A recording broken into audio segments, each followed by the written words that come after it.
Good morning students. Today we are going to start another unit which is patient counseling. Okay, it is a very simple unit yet important and very small also. So you can expect definitely one 2 marks question and one long mark question from this unit.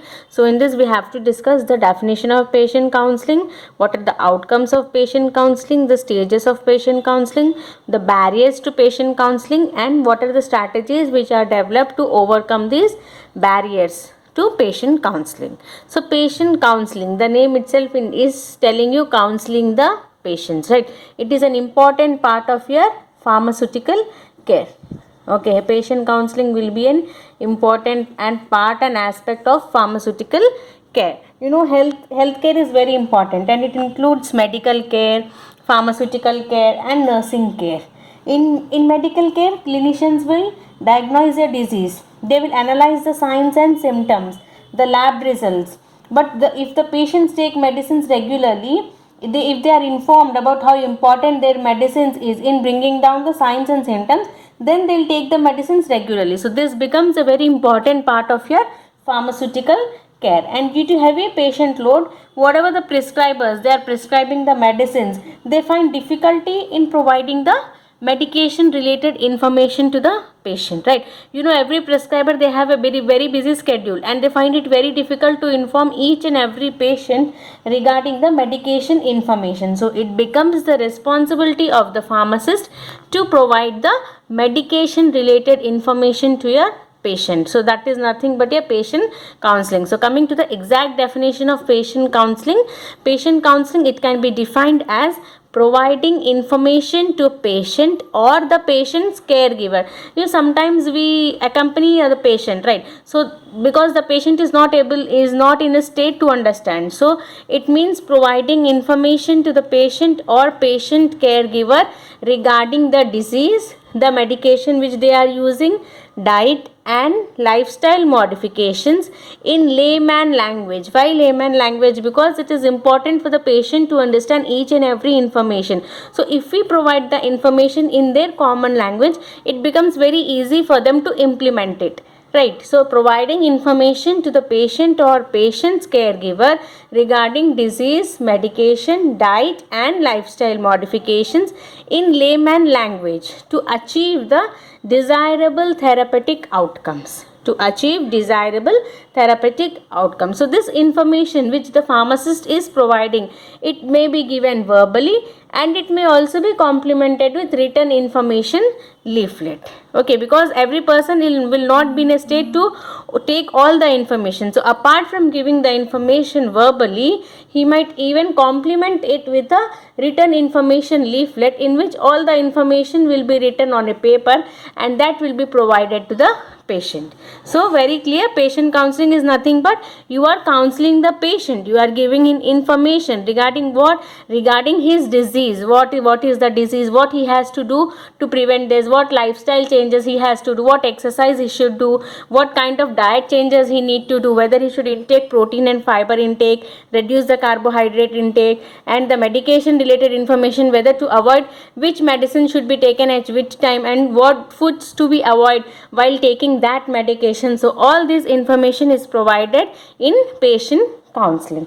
Okay, so WHO, World Health Organization, and International Pharmacopoeia Federation, FIP, International Pharmacopoeia Federation and WHO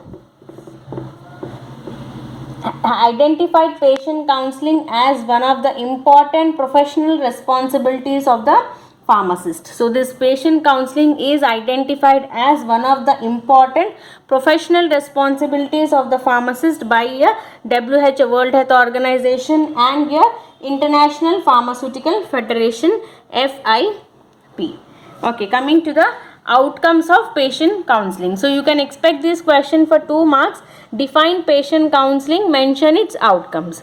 Okay, or you can expect define patient counseling, write the barriers to patient counseling. So any of these can be asked for 2 marks. Coming to outcomes. Outcomes means when you are doing effective patient counseling, what is the result you are expecting or what you want to expect from the patients. See, whenever you are informing the patients about the medication and whether they should take it compulsorily or not, then obviously there will be improved medication adherence. Improved medication adherence means if suppose they have to take one tablet daily. So in a month, if they are taking 30 tablets, that means the medication adherence is 100%, right? So whenever you are effective counseling, there will be improved medication adherence.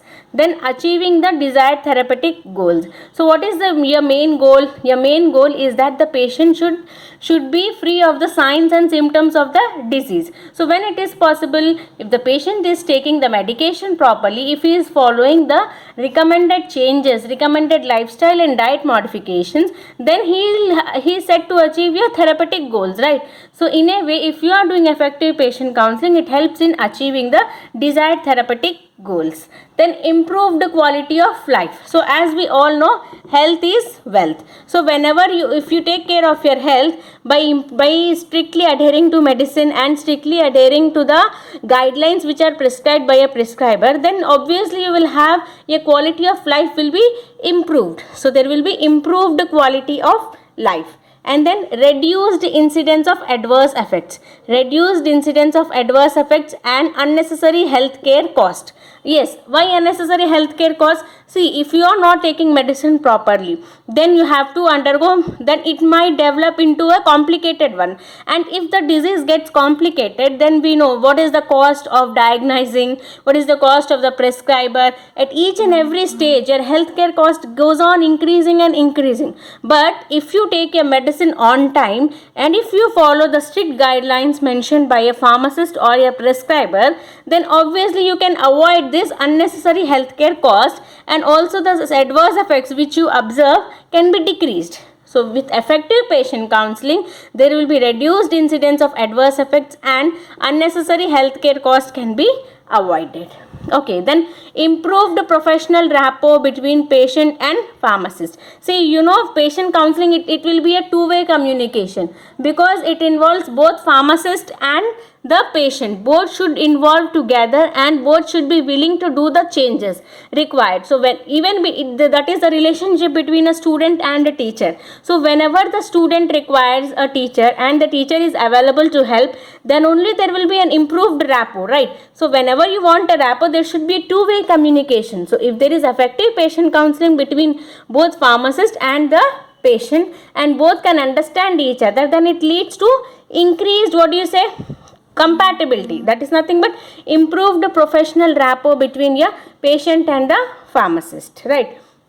Next, patient will understand the importance of prescribed medicine in the management of the disease. So when you make the patient understand what is the disease condition, how it is caused, how you have to manage them, how you have to take the medicine, how you have to do diet and lifestyle changes, then the patient will be in a better state to understand the importance of the medicine which is prescribed. So patient will better understand the importance of your prescribed medication in the management of that particular disease, right? So these are the outcomes of your patient counseling. Okay, so you can have a look at them. Okay, next we'll see patients requiring counseling. So who are the patients which require counseling? So illiterate patients. So illiterate patients who cannot understand the information which is given in patient information leaflet, or who cannot understand the prescriber's language, or who are not able to read the the history of the disease, those who are not in a state to understand the medication. So for them patients illiterate, for such illiterate patients counseling is very important. So illiterate patients with impaired sight or hearing. So patients who can't hear properly or who can't see properly, they will be not in a state to understand which medicine to take at what time and how to take. So for them counseling becomes a very important part. And patients receiving medication in mechanized devices such as inhalers and rotohalers. So for asthma and for many other diseases you have to use inhalers and rotohalers. So patients who cannot understand how to use this, so then you have to make them understand how to use this medication by using inhalers and rotohalers. And also counseling will be important for the patients who are receiving medication on the behalf of their children. That means patients who are receiving on the behalf of their children, for them also counseling is very important. Then